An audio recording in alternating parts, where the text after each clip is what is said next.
My castaway this week is an actress, currently to be seen in the West End in a play about Marlene Dietrich. She's proof that age need be no enemy of either elegance or beauty. Brought up in rural Wales, she won the National Eisteddfod when she was 11 and worked for the BBC as a child actress. She went to RADA, where she won a gold medal, and then, on the brink of what seemed a brilliant career, she met and married Peter O'Toole. Only when that marriage was coming to an end nearly 20 years later was her true talent beginning to flower again, with her portrayal of the evil Livia in the BBC's I, Claudius, and as Beth Morgan in How Green Was My Valley. Now in her 60s, she's arrived, she says, at where she really wanted to be when she was a little girl. She is Sian Phillips. But it's been a long and tortuous route, Sian. Yes, not tortured, but tortuous, yes, I guess so. But where is it that you've arrived? I mean, obviously you're a respected and renowned actress, but when you say arrived where I really wanted to be, I suspect you mean something different. Well, when I was a little girl, I had a picture in my mind of this grown-up lady living in a very nice place, a house or a flat, in a town, and acting all the time. But there weren't any other people in this flat, and it was pretty odd for a little girl, I suppose. I had no ambition at all to get married or to have children. I just wanted to be an actress and have a very nice life. So you didn't dream about being married or having to... Does that mean when you did you weren't very good at it? Or well, that you weren't fulfilling your dreams, obviously? No, I mean, I'm jolly glad I did it. I wouldn't be without my daughters for anything in the world. And being married, which I have been all my life, really, until recently, was very, very interesting and lovely. A lot of it was absolutely marvellous. And I was very much in love with O'Toole, and we had some wonderful, wonderful times. But what it also seems to be about, this business of what you wanted to be, is this sense of freedom, isn't it? Of being entirely your own mistress. Yes, that is what I wanted, and it has taken me all my life to get there. And now I seem to have got there, and I'm touching wood even as I speak. I am really happier than I have been since I was about 15 or 16. Mm-hmm. Yes. When did you first dream of all of this, of being on the stage? What woke it all up in you? Well, I know that I first decided I wanted to be an actress when I was about 6, because I wrote it down and my mother kept this little rather serious pronouncement. And also, around about that time, I had been to a theatre in Swansea. And I'd seen my first show, which was a pantomime. And my grandmother, who was a very, very strict religious woman and a farmer and had never been to a theatre ever and rather disapproved of it. But she and I, the two ends of the family spectrum, were captivated. We came out starry-eyed. I just wanted to be one of those chorus girls in the fishnet tights, kicking up, I thought, both legs at the same time, which led to a rather bad accident later at home. And she just came out saying, in Welsh, of course, because she was practically monoglot Welsh, and she said, I've never seen skins like that on girls before. Beautiful, beautiful skins. And of course they were wearing horrible orange pancake about an inch thick. But she was just enchanted. So was I.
Tell me about your first record. My first record is a trio from Così by Mozart.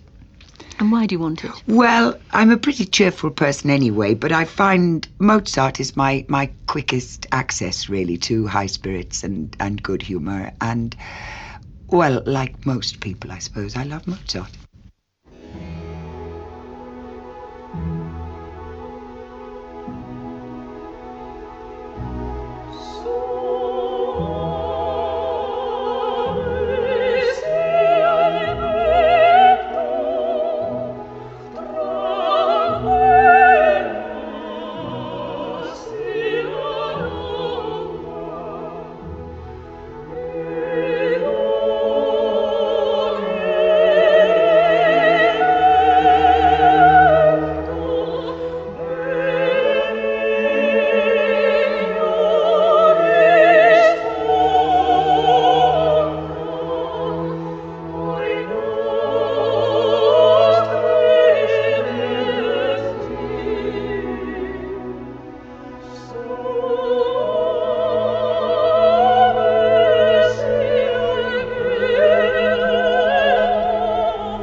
part of the trio Suave Sil Vento from Act 1 of Mozart's Così fan tutti, sung by Pilar Lorengar, Teresa Berganza and Gabriel Bacquier, with the London Philharmonic Orchestra conducted by Sir George Schulte.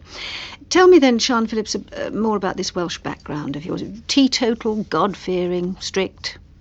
Yes, it was. It was a lot of fun as well. I don't remember laughing so much ever since in any kind of group. Oh, really? No, it was terribly funny. I was thinking the other day that my childhood actually is further away than it is chronologically, because living in the countryside at that time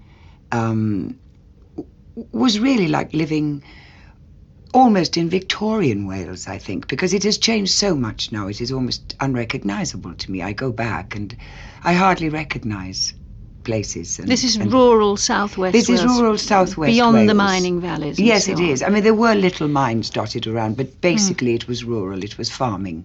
And a pretty frugal life. It was very frugal, but also very rich. I mean, children were spoiled rotten. They were expected to work very hard, but the love, the care and the attention they got, not only from their own parents, but from the staff of every single school in the neighbourhood, and also from the whole community, and from the chapels, from the churches, was incredible. And everybody knew everybody. Everybody knew everybody. But I had the impression that your parents were very strict with you. I mean, yes, they were, because I had a sister who died before I was born, and I never actually discussed this in any detail with my mother, and I wish I had before she died. But I can understand now how very anxious they were that I should not be spoiled, particularly since I became a performer when I was very young. So were they holding you back or pushing you forward? Well, they were doing both at the same time, which I used to find very confusing. They sent out very conflicting messages to me. My mother was, I think, very happy that I was ambitious and wanted to get on. They both wanted me to get on and get out, but then all parents did, because it was a disadvantaged background at that time. They just pulled out of a deep depression. Looking back on it, they were incredibly dignified. They were very well behaved. I don't remember anyone complaining. I don't remember anyone saying they wanted things they couldn't have, because in fact they did provide everybody with everything they wanted. I mean, the place was awash with books, music, dance, choirs, trips abroad. I mean, how they did it, I will never, ever know.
But you were also quite a sickly child, weren't you? Yes, Ill I a was. lot. I was ill nearly all the time until I was about 10 when I went to grammar school. What was wrong with you?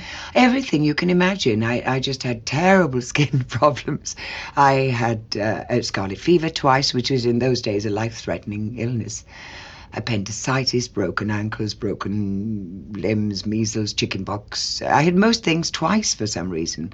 So I just stayed at home and ran wild. My mother was a teacher, but she didn't teach me. I don't know why she didn't teach me, but she didn't. But I just read everything that there was in the house. So by the time I had to sit the dreaded scholarship, I was a year younger than the other people, but I didn't have a problem, really. And you got 100% in English and nil in arithmetic. Yes, I know, which was unheard of, apparently. Record number 2, tell me about that. Oh, well, Ella Fitzgerald singing. She could have been singing anything, but in this instance, I'm going to have her singing Love Is Here to Stay. But oh, my dear, our love is here to stay. Together we're going a long, long way. In time the Rockies may crumble, Gibraltar may tumble, they're only made of clay. But our love is here to stay. It's here to stay. It's here to stay. It's here to stay.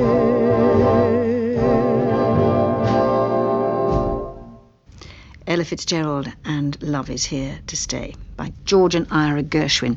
So when you were 11, Sian, you won the Eisteddfod for recitation? Yes, it was a dramatic recitation between an old man and his other spirit, which is a very suitable thing for a young child of 11, isn't it? So anyway, I did this dramatic recitation, playing two old men. And the BBC picked me up on the field, as it were. And Nan Davis, who was a producer at Bangor, took me to the studio, and I repeated my performance and started a broadcasting career. Isn't it the case that your head teacher sent for an actor who was around at the time to have a look at you? Yes, he did. He sent for Hugh Griffith, actually, to come and see me, because he thought I should probably go into the theatre. And Hugh came and tried to persuade my parents to let me go to RADA when I was 16, which was a very early age. They were horrified by the idea. So I did, in fact, stay in school. And I loved school. I liked it very much. I wanted to go to RADA desperately, but I did also love school.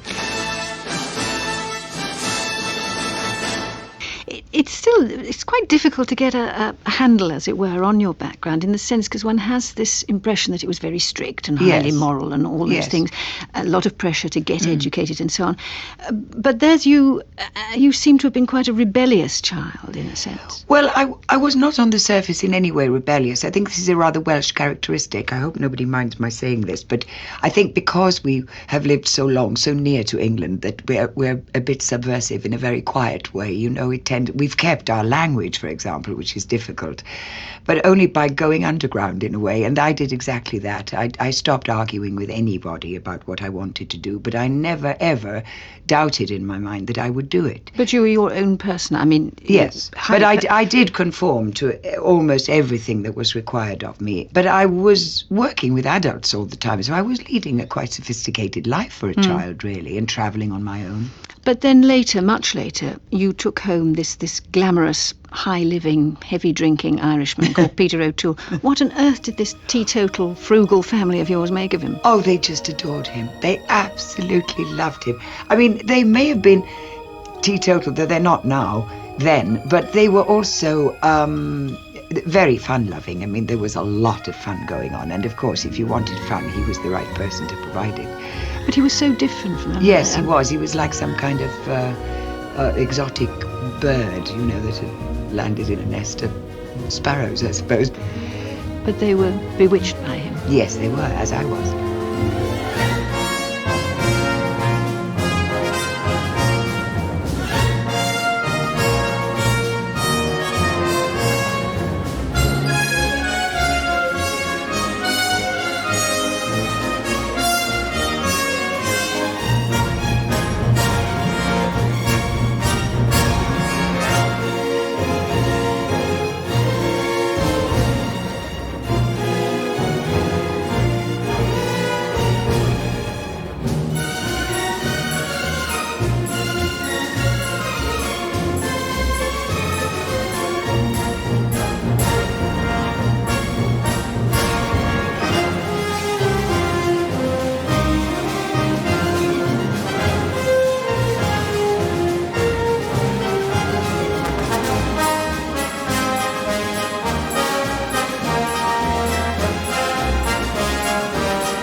record number 3.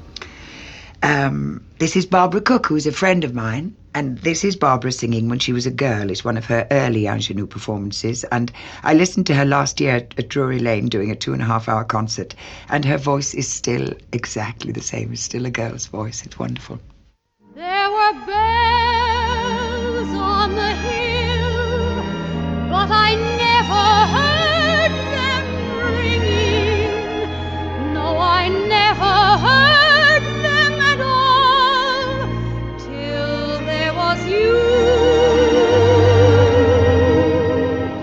There were birds in the sky, but I never saw them winging. No, I never saw them at all till there was you. And there was music, and there were wonderful roses. They tell me in sweet, fragrant meadows of dawn. And you, there was love all around, but I never heard it singing. No, I never heard it at all till there was you. Barbara Cook singing Till There Was You from The Music Man. You were a young woman in a hurry, really, weren't you? Because you went off to Cardiff to read English, and then you read philosophy as well, and then you were moonlighting as a BBC announcer. You were determined to pack it all in. Yes, I was. Yes, I think for about 3 years. That's the hardest I've ever worked, actually, because I was leading a Welsh Arts Council company. They were trying to establish a national theatre, so I was on tour with a couple of plays as well, and I was on the BBC Rep as an actress, and I was also their relief announcer. And I started interviewing, actually, and they did say that they would maybe like to groom me to be a sort of an anchor woman, and I was really keen on the job. I loved the idea. I liked doing it. But Rada was more attractive. Well, it was a mutual friend of ours, Herbert Davis from the Western Mail, actually, who had been directing me in plays, who said, "What are you doing? You have to go now and get out of here." And he coached me for my Rada audition and sent me to London. And you landed on your feet. You loved it. Yeah, I didn't you? loved it the minute I was there, yes. Yes. So you were all set, and then you won the gold medal, the Bancroft gold medal, and so on. Lots of offers of contracts. Yes. Work was not going to be a problem. No, it Poised wasn't. on the No. brink of a great career, and you fell in love with Peter O'Toole. Instant attraction. Yes, it was, yes. Mm. Yes. And is it true that he Well, did... on my part, anyway. I can't speak for him. But is it true he did a complete makeover, as it's now called, on you, threw out all your frocks? Yes, he did. I was under contract to a millionaire, and I had an income whether I worked or not. And they sent me down the King's Road to buy some clothes. So I came back with this wonderful, expensive wardrobe. Well, I met O'Toole very shortly afterwards, and he took one look at all these clothes and said, "This is ridiculous. You look like your mother," which one did in those days. And he threw them all out the window. And he said, "You should wear things like this." And he gave me a pair of his cotton trousers and a top. So I think we were the first sort of unisex-dressed couple in London, probably, before the swinging 60s actually started. And then he asked you to marry him.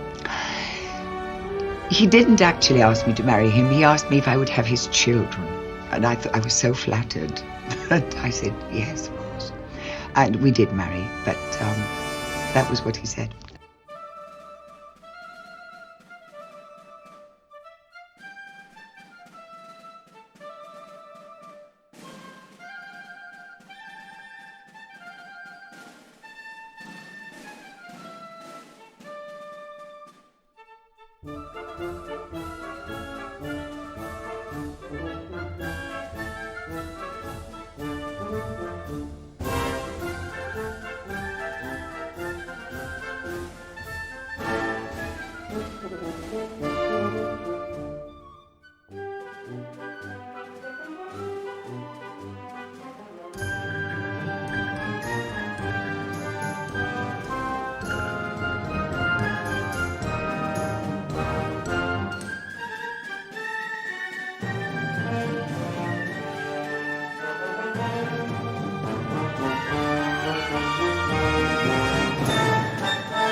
And is it true that Sybil Thorndike and Flora Robson advised you against marriage? Well, yes, the people that I was under contract to and the people who had been kind of grooming me, rather, for 3 or 4 years said, this is the end of your career, you can't do this. So various luminaries were wheeled out to take me to lunch to explain that this was not going to be possible, that my career would not survive this. But you were a young woman in love. Of course I was. And also I was convinced that I would survive. I thought, we could become a partnership, or I don't know. I had stars in my eyes, I suppose, and it all seemed wonderful to me.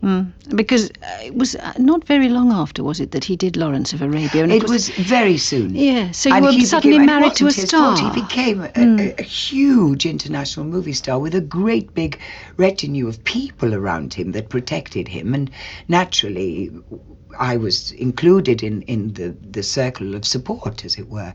Let's pause for another record. Wonderful. Oh, this is a record we used to love, actually, from that period. I remember it's the Dubliners, and I remember when he was a huge international movie star, we used to live in Hampstead, and everyone used to want to come and visit him, of course, and always eventually the Irish music would be put on, and it was very, very funny to see kind of rather grand, rather sedate, glamorous people letting their hair down, because I defy anyone not to want to dance when this record is on. And I've seen some very, very unexpected people doing impromptu dances to this song.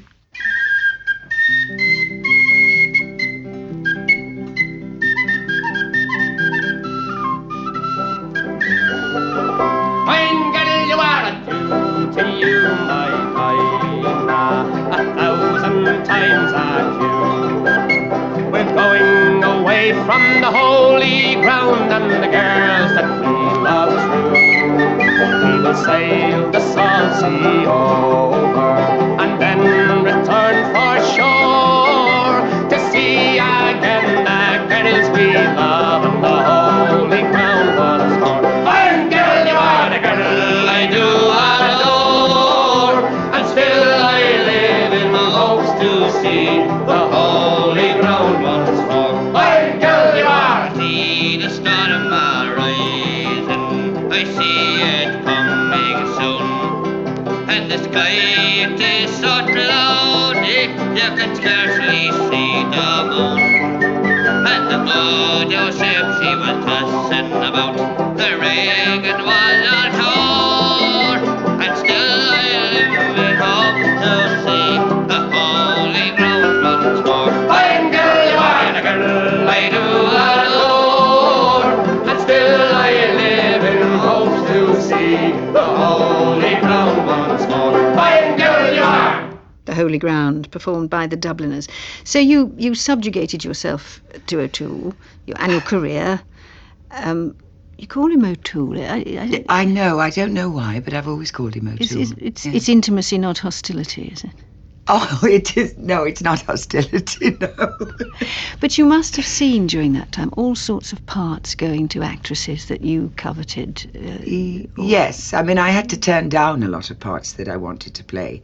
And I did realise that the really bad thing that could happen to me was to become bitter or jealous or envious. So that was the one thing I did not become. And to be fair, O'Toole has credited you with being his fortress. You know, he has said that you were his centrepiece. He's written in his autobiography, I measure everything from there. The centrepiece is Sian and the kids. Well, it was valuable to me too. It was a great experience, actually, and it was a very deep relationship. So why did you leave him? I think it had run its course.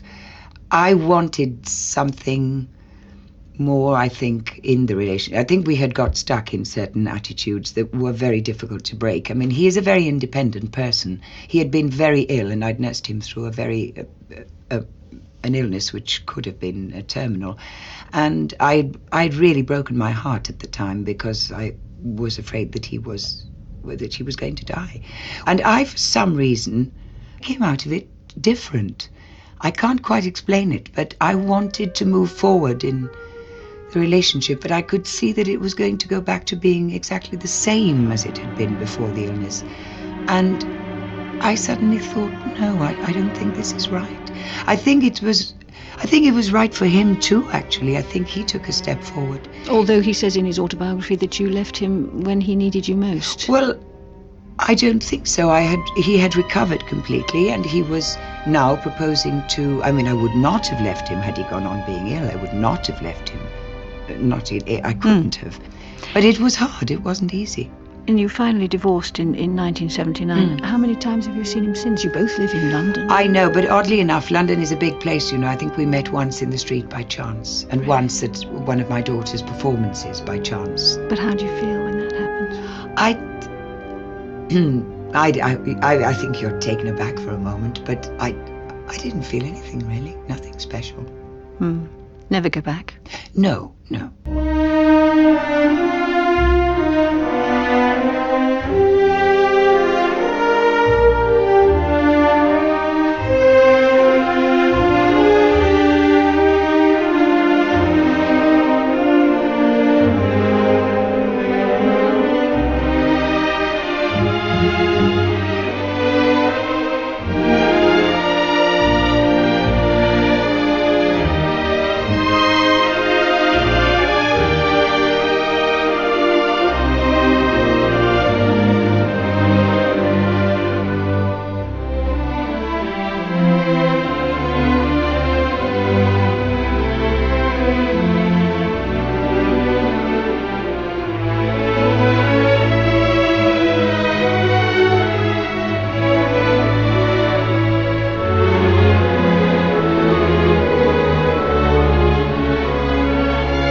Record number 5. It's, I spent a lot of time round at the house of my musical director, Gavin Amos, and he was playing this one day when I went in. And at first I thought, what is he playing? It's Steve Reich's 8 Lines, it's called. And at first you think it's the same thing over and over again, but it becomes fascinating as you listen to it, because in fact it changes texture every so often, but you can hardly tell when the textures change. How they do it, I don't know, but I'm lost in admiration for them.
Part of Steve Reich's 8 Lines, played by Solisti New York.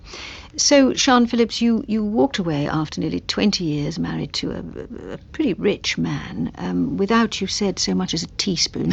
How did you know you could hack it? I didn't. I really didn't. But I've done this a few times in my life. I don't mean in those circumstances, but I don't find it that difficult to walk new away. beginnings? Yeah. I quite like a new beginning. I did not know if I could hack it at all, because my confidence was not at its highest, I must say. But, well, I just thought I'd see how I went. And fortunately, I had a lot of repeat fees coming in. And you won a couple of BAFTAs at the time for the two things I mentioned in the introduction, I, Claudius and How Green Was My Valley. Yes, I did. So I was able to buy a house for a start. and that was big enough, for the whole family, should it be necessary. And I just went to work, and I think I overworked, actually. I did everything because I was terrified that I was not going to be able to hack it. But I did. And interestingly, it wasn't long after that you starred in the revival of Pal Joey, Bewitched, Yes. Bothered and Bewildered and all Yes. that. Was that the first time you'd had a major singing role? Yes. I'm wild again, beguiled again, a simpering, whimpering child again, bewitched, bothered and bewildered am I. I'll sing to him, each spring to him, and worship the trousers that cling to him. Bewitched, bothered and bewildered am I. When he talks, he is seeking words to get off his chest. Horizontally speaking, he's at his very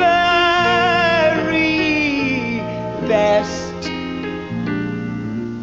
Vexed again, perplexed again, thank God I can be oversexed again.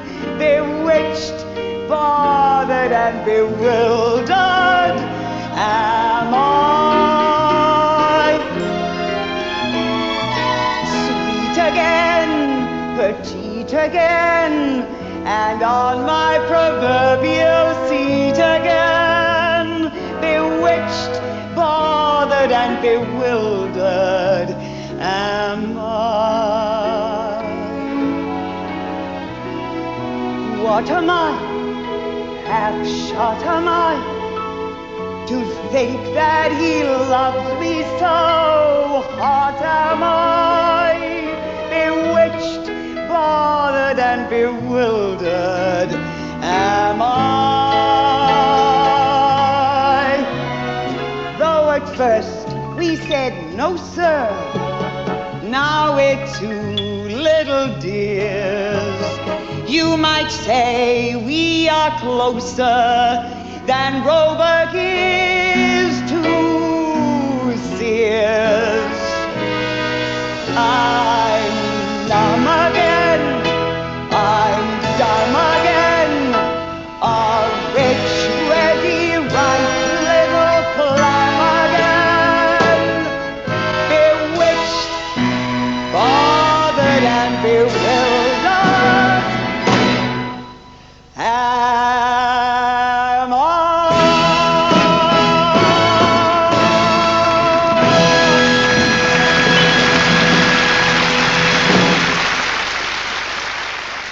And that was where the idea for Marlene was born, really. Yes, it isn't was. Yes, it was. Because apparently at the time people said, well, I think the wig looked a bit like a Marlene wig. So they said, well, she looks like Marlene. And because I'd never sung before and I have quite a deep voice, they said she sounds like Marlene. So my agent, Sarah, said, listen, you have to do a show about Marlene. But I didn't do anything about it because I couldn't see taken, how. what, 17 years Yes, since then? quite. I couldn't see how it would be done.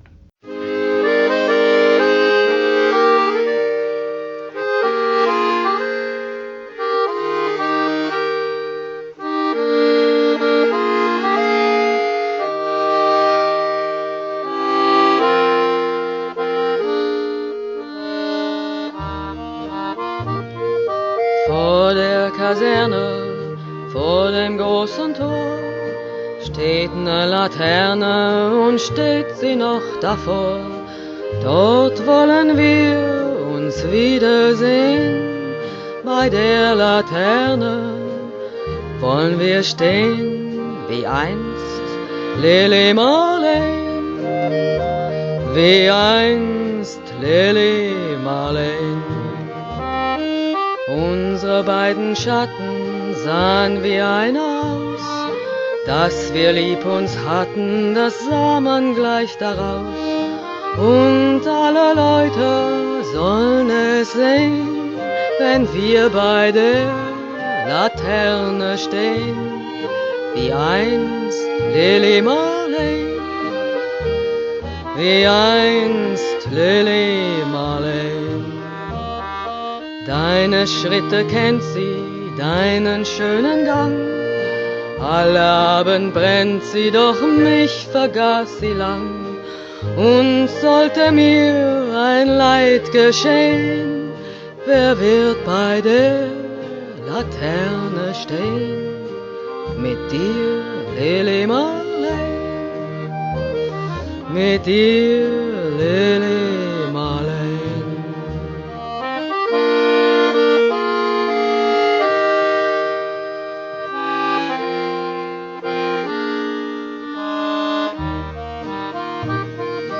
Aus dem stillen Raume, aus der Erde Grund, hebt sich wie im Traume dein verliebter Mund. Wenn sich die späten Nebel drehen, wer wird bei der Laterne stehen? Mit dir, Lili Marlene, mit dir, Lili Marlene. Wenn sich die späten Nebel drehen, wer wird bei der Laterne stehen? Mit dir, Lili Marlene, mit dir, Lili Marlene.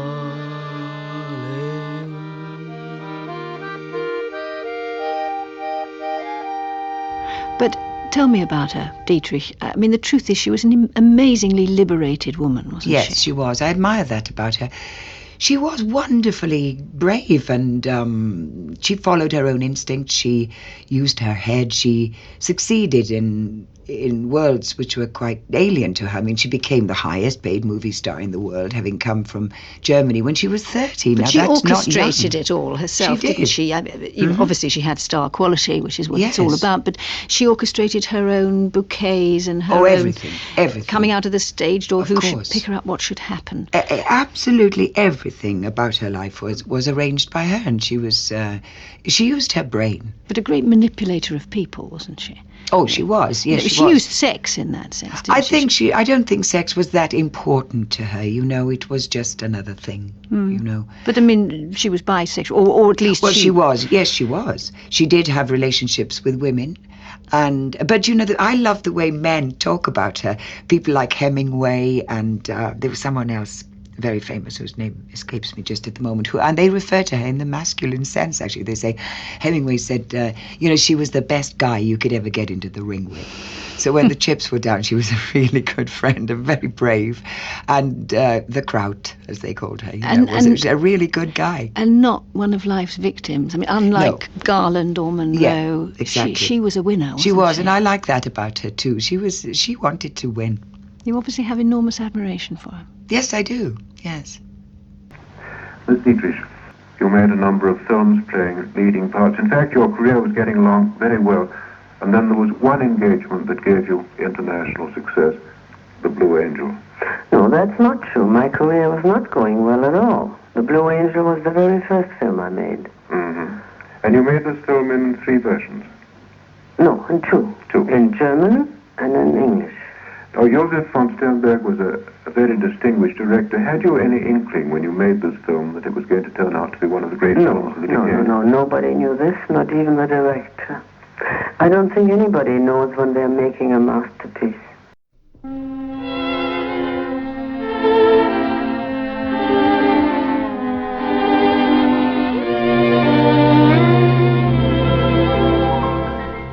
Falling in love again, never wanted to.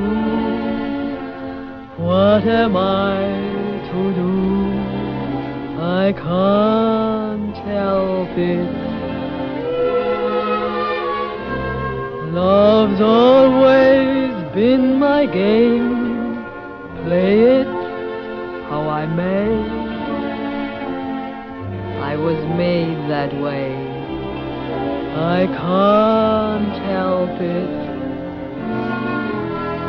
Men cluster to me like moths around the flame, and if their wings burn, I know I'm not to blame. Falling in love again, never wanted to. What am I to do? I can't help it.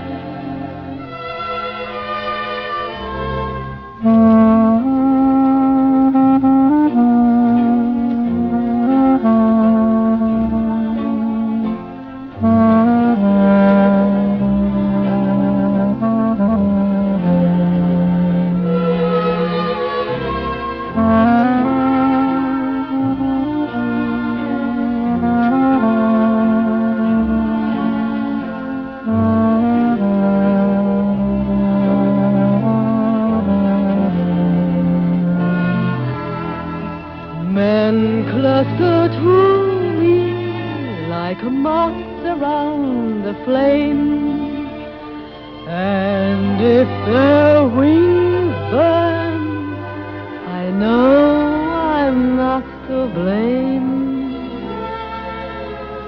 Falling in love again, never wanted to. What am I to do? I can't help it.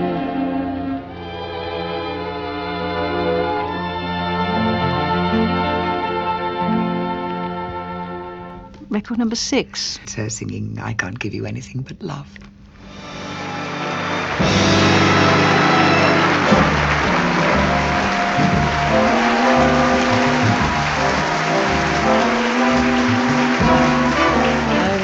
Give you anything but love, babe.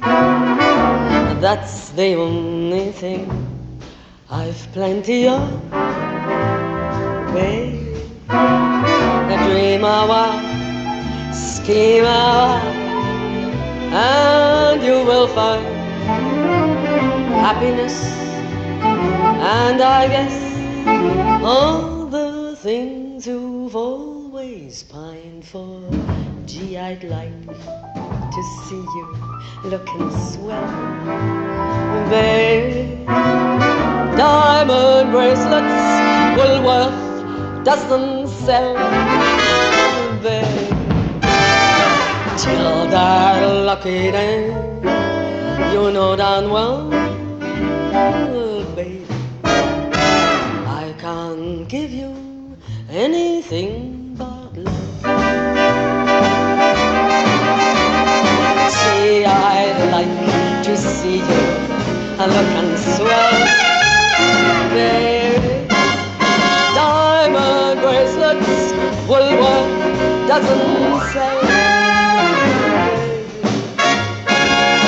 oh, that lucky day, you know darn well, I can't give you anything but love, but love, but love.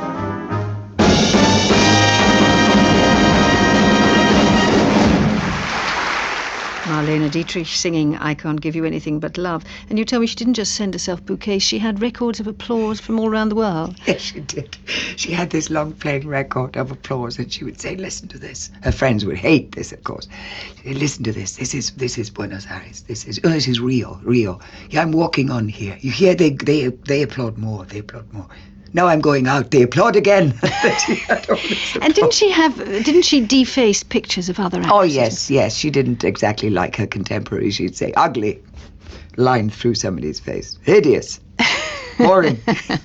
You do you do sound, I think it's not an impersonation, but you sound uncannily like her. It's a real smoker's voice. Yes, well, I used to smoke a lot, but I haven't smoked for a very long time, but I guess it lingers on, you know. Yeah. But I've had to practice to get my voice down to this level as well. Kevin Amos, my musical director, has been working with me and on me for about 3 years now.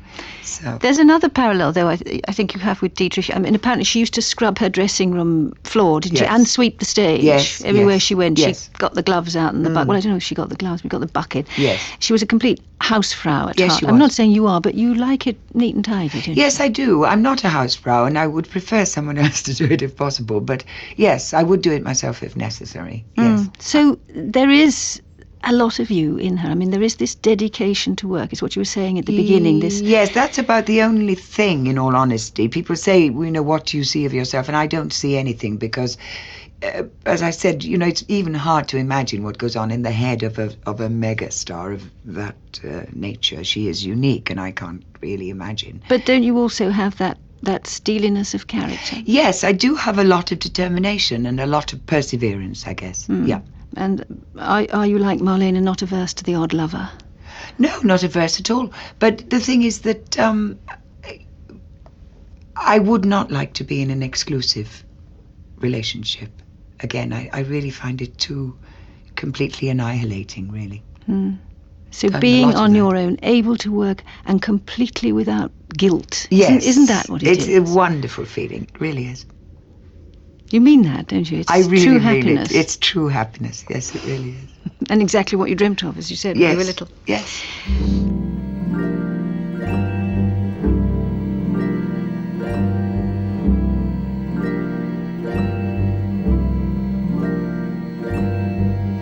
At the villa of the Baron de Signac,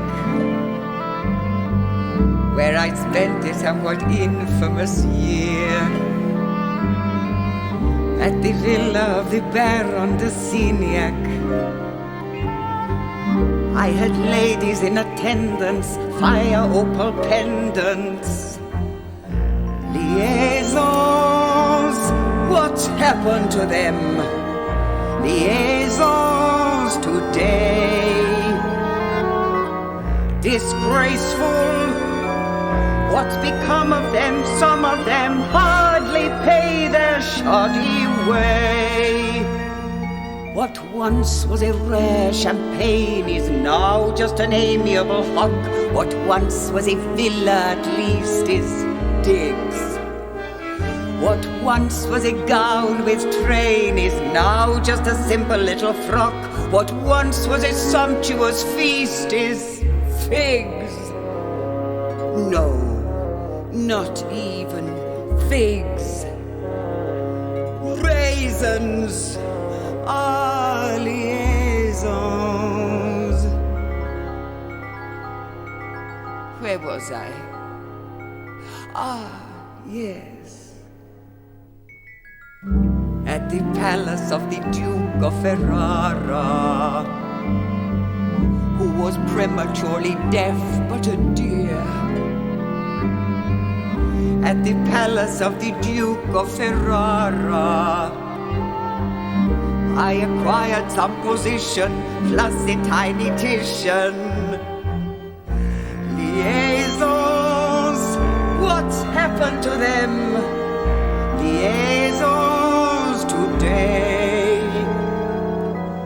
To see them, indiscriminate women, it pains me more than I can say. The lack of taste that they display. Where is style? Where is skill? Where is forethought? Where's discretion of the heart? Where's passion in the art? Where's craft? With a smile and a will, but with more thought, I acquired a chateau extravagantly overstuffed. Too many people people muddle sex with mere desire, and when emotion intervenes, the nets descend. It should on no account perplex, or worse, inspire. It's but a pleasurable means to a measurable end. Why does no one comprehend? Let us hope this lunacy is just a trend. Where was I? Oh, yes. In the castle of the King of the Belgians, we would visit through a false chiffonier. In the castle of the King of the Belgians, who, when things got rather touchy, deeded me a duchy. Liaisons, what's happened to them? Liaisons today. Untidy. Take my daughter, I taught her, I tried my best to point the way. I even named her Desiree. In a world where the kings are employers, where the amateur prevails and delicacy fails to pay, in a world where the princes are lawyers, what can anyone expect except to recollect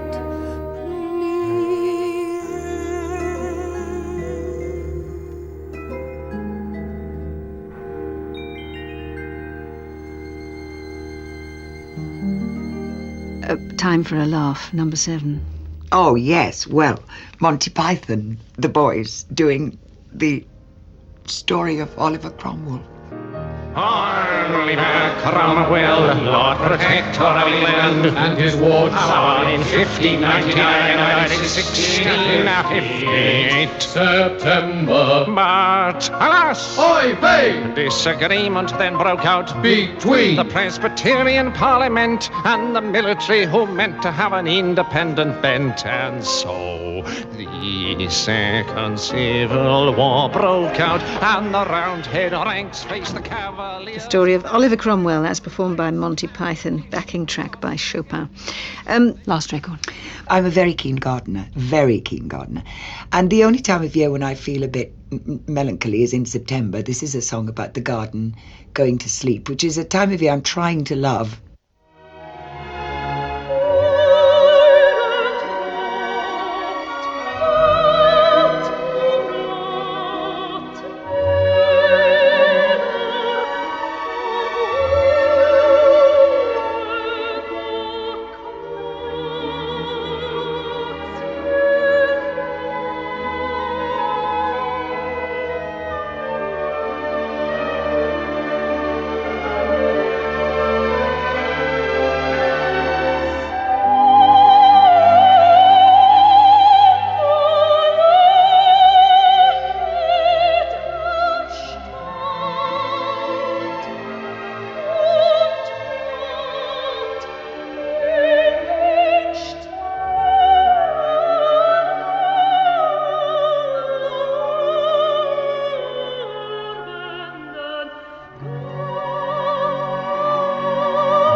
Part of September, the second of Richard Strauss's 4 last songs, sung by Gundula Janowitz with the Berlin Philharmonic, conducted by Herbert von Karajan. Now, if you could only take one of those records, Sian, which one would you take? I think it would have to be the Mozart, really, because if I did get to feel out of touch with life, with people, I think Mozart would get me back on track. Now, you've got the Bible and you've got the complete works of Shakespeare waiting for you. Yes. What about another book? Well, I've got the Bible, if you please, in Welsh, because we have a wonderful authorised version, which is as good as the James I version in English. And the other book, well, I'm not terribly practical. So I was given a wonderful book once by a Greek shipping magnate, and it's The Medical Care of Merchant Seamen. It's a book that he carried on his oil tankers. Very good for rickets. Well, it's good for everything, believe me. So I'll have that. And what about your luxury? My luxury would be something to write with, because I can't think without a pencil in my hand. So I would like an unlimited supply of paper and pencils, please. Well, now, all this self-sufficiency makes you an ideal castaway, really, doesn't it, Sian? Yes and no. Yes, I suppose it does, really, but I would miss people terribly. But what would you do all day? You'd garden? I'd garden. I'd draw a bit, probably. But no question of sitting there looking back across your life, thinking how you should have done it. No, I've done a lot of that. I don't want to do any more of that. Have you done a lot of that? I mean, is that... Yes. You do sound like somebody who sort of pulled all the problems out and given them a good pick over. I've spent quite a few years recently reflecting on what I'd done and why I did things wrong and why I did them right sometimes. And I think it was a good thing to do. So you're sorted, really? No, I'm not sorted. The one thing I came out of it realising is that one isn't ever sorted, really, but it does leave you very carefree in a way. You know, you don't know what is going to happen. I don't try to control my life at all. And I just go with the flow, as it were. And it isn't scary. Once you've started doing it, it isn't at all frightening. You just don't know what's going to happen next, but you think, well, what's the worst that can happen?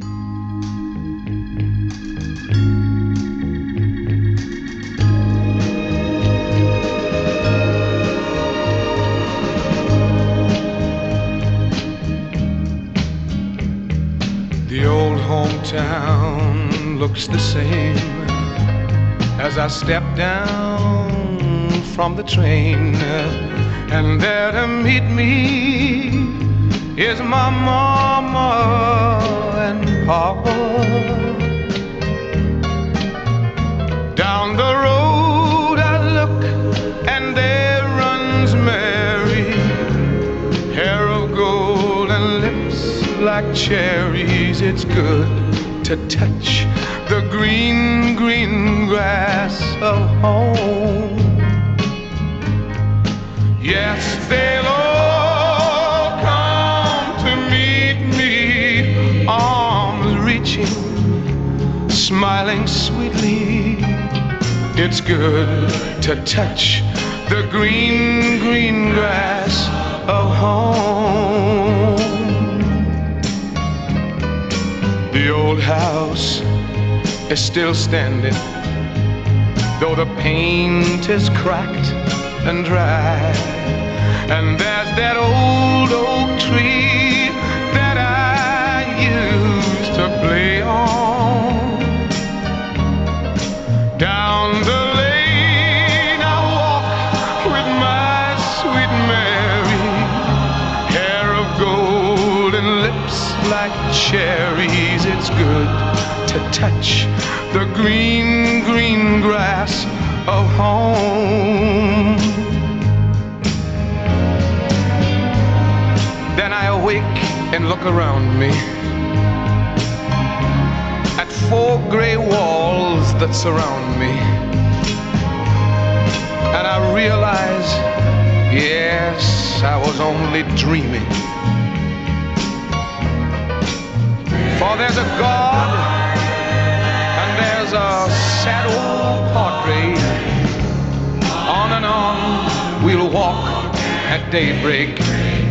Again I'll touch the green, green grass of home. Yes, they'll all come to see me in the shade of that old oak tree, as they lay me 'neath the green, green grass of home.